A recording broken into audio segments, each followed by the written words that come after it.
கணக்கன்பட்டி சர்க்குருசாமி அவர்கள் யாருங்கிற கேள்வி உங்க எல்லாருக்குமே உண்டுங்க. அவரு இடும்பன் மலையில தன்னோட இளமை வயதிலேயே தவ வாழ்வை மேற்கொண்டு சித்தரானவர். இவர் எந்த ஒரு ஆடம்பரமும் இல்லாம, தனக்குன்னு ஒரு சின்னம் வச்சுக்காம, தானே தன்னுடைய சிவத்த உணர்ந்து அருள் பாவிச்சவர். ஆனா, அப்ப இருந்த மக்கள் அவர புரிஞ்சுக்காம, அவர அடிச்சிருக்காங்க. இதே மாதிரி தாங்க பல மகான்களுடைய வாழ்க்கையிலயும் நடந்திருக்கு.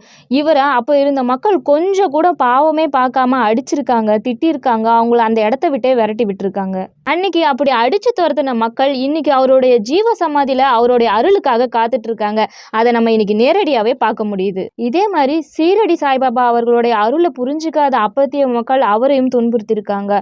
அதே மாதிரி நம்ம சர்க்குருவோடைய வாழ்க்கையிலும் நடந்ததால அவரை தென்னக பாபான்னு அழைக்கிறாங்க. இப்படி மக்களால் அடிச்சு துரத்தப்பட்ட சுவாமிகளை பார்த்தீங்கன்னா அடுத்த ஒரு மாசத்துக்கு காணவே காணோம். அவருடைய அன்பர்களும் அவர் எங்க அப்படின்னு தேடி தெரிஞ்சாங்க. ஆனாலும் கண்டுபிடிக்க முடியல.